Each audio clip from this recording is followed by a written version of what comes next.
امیر المجاہدین نے کہا تجھے پتا ہے بڑا قیمتی ہے؟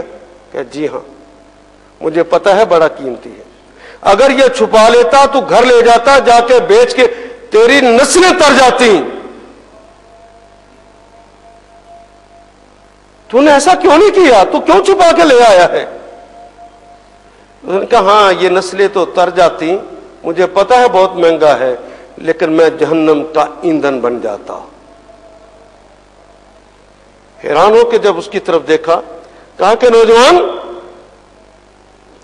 ذرا اپنا چہرہ تو کھول، میں دیکھوں تو صحیح تو کون ہے؟ اتنا عظیم امانت دار تجھے کس نے بنا دیا ہے؟ مجھے اپنا چہرہ تو دکھا۔ تو اس نے عرض کیا امیر المجاہدین جس کے لیے میں نے یہ نیکی کا کام کیا ہے مجھے اس پردے کے اندر خوب پہچانتا ہے۔ کس کے لیے کر رہا تھا؟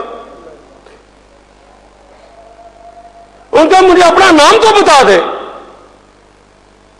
تاکہ میں امیر المومنین کو مدینہ منورہ میں لکھوں کہ یہ کارنامہ میری فوج کے ایک جوان فلاں نے کیا ہے، تاکہ وہاں سے تجھے کوئی انعام ملے، یہ نام تیرا استحقاق ہے۔ تو اس نے عرض کی امیر المجاہدین جس سے میں نے انعام لینا ہے وہ میرے نام سے بھی واقف ہے، مجھے آپ کو نام نہیں بتانا۔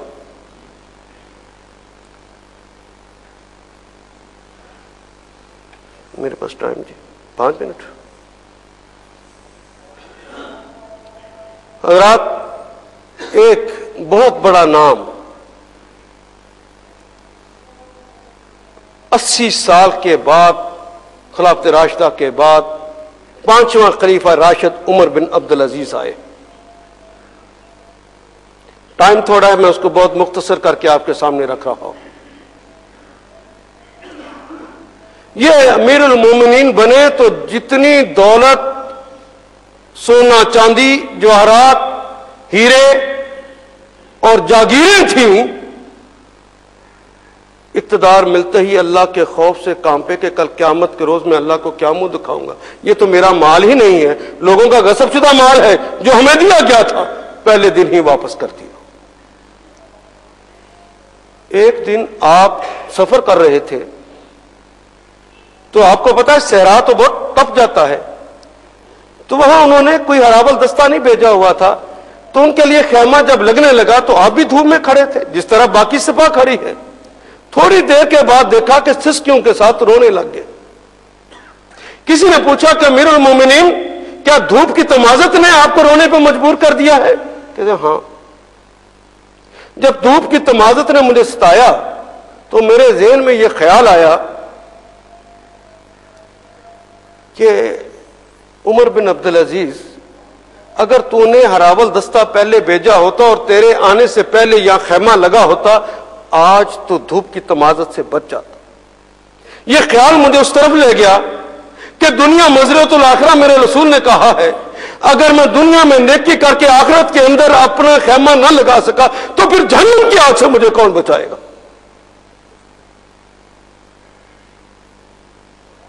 یہ سوچ، یہ دھارا اس قدر بدلا ہے کہ ایک صحابی رسول کے یہ وہی ہیں جب مدینے کے اندر عبد الملک کی طرف سے گورنر تھے تو حضرت خبیب بن عبداللہ کو انہوں نے استحا مارا تھا کہ پہلے انہیں 70 کوڑے مارے اور اس زخمی حالت کے اندر رات کو کھڑا کر کے ان کے اوپر پانی کی مشکیں ڈالی اور جس کی وجہ سے آپ شہید ہو گئے۔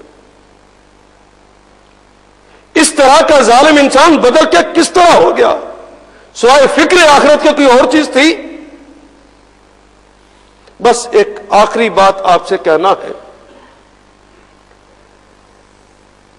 آخری ایک امیر المومنین رات کے وقت گھر میں داخل ہوئے،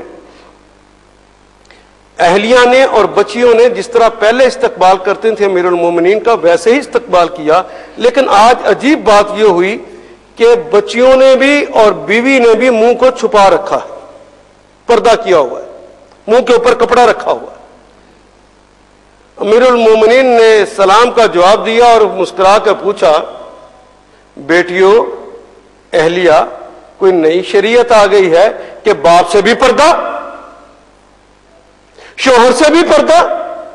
یہ کیا معاملہ ہو گیا ہے؟ بچیاں تو خاموش رہیں.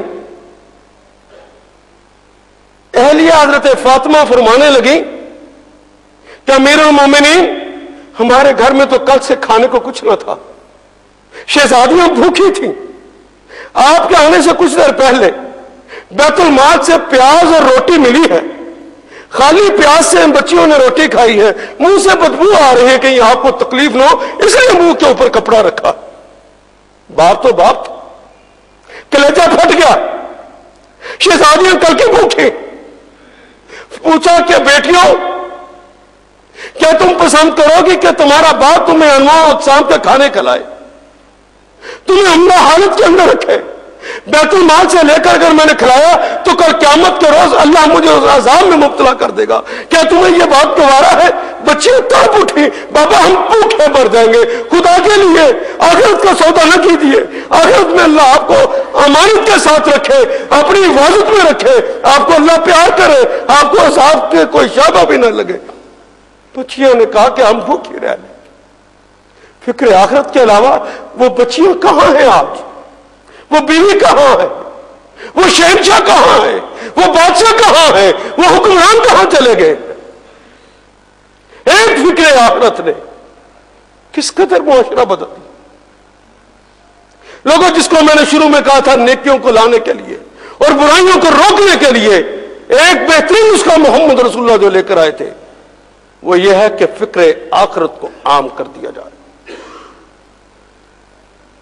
لیکن یہ جملہ میں نے جو کہا ہے، وہ جو آیت پڑھی تھی وہ تھی وَهُمْ بِالْآخِرَةِ يُوقِنُونَ، وہ تو آخرت پر یقین رکھتے ہیں. پتہ تو ان ساری باتوں کو جو میں نے کہی آپ کو بھی ہے اور مجھے بھی ہے. کیا یقین بھی ہے؟ حضرات، جس کے میں نے ابھی تذکرہ کیا ہے، کوئی شخص عقل مند ہو صحیح پاگل نہ ہو، اپنی ہتھیلی کے اوپر کبھی جلتا ہوا کوئلہ رکھتا ہے؟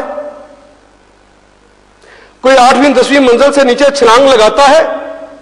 کیوں نہیں لگاتا؟ اسے یقین ہے کہ مر جاؤں گا، اسے یقین ہے کہ ہاتھ جل جائے گا، اسے یقین ہے کہ بڑی سخت تکلیف ہوگی. لیکن جس عذاب کا میں نے بتایا ہے، وہ جو محمد رسول اللہ جس کی باتیں بتا کر گئے ہیں، جس کی وعیدیں دیتے رہے ہیں، اس آگ اور اس آگ کے درمیان جو فرق ہے وہ جو میں نے آج بتایا ہے، وہ فرق اگر دماغ میں ہو تو کوئی جرت کر سکتا ہے تھوڑی سی لذت کی خاطر، تھوڑے سے مزوں کی خاطر اور تھوڑے سے فائدوں کی خاطر اللہ کے قانون کو توڑ کر اس آگ کا ایندھن بنے؟ یہ تو یقین کی بات ہے. جب تک یقین نہیں ہے آخرت پہ، پتہ مجھے اور آپ کو بھی ہے کہ آخرت ہونی ہے. یہ علم ہے فقط، لیکن ابھی یہ علم کیا اندر اترا؟ کیا یقین آیا کہ ایسا ہو جائے گا؟ کیا رسول اللہ سچے ہیں یا نہیں؟ بولیے تو صحیح. کیا رسول اللہ سچے ہیں کہ نہیں؟ وہ مخبر صادق ہیں کہ نہیں؟ تو ان کی بتائی ہوئی بات اور قرآن حکیم میں کہی ہوئی بات غلط ہو سکتی ہے؟ تو لوگوں پھر یہ عذاب بھی کھڑا ہے اور اللہ کے انعامات بھی تمہارا انتظار کر رہے ہیں. فکر آخرت کو سامنے رکھیے. اقول قولی ھذا واستغفر اللہ لی ولکم ولسائر المؤمنین. اللہ آپ کا حامی و ناصر ہو، اللہ آپ کا حامی و ناصر ہو. سنتے پڑھ لیجئے. وآخر دعوانا الحمدللہ رب العالمین.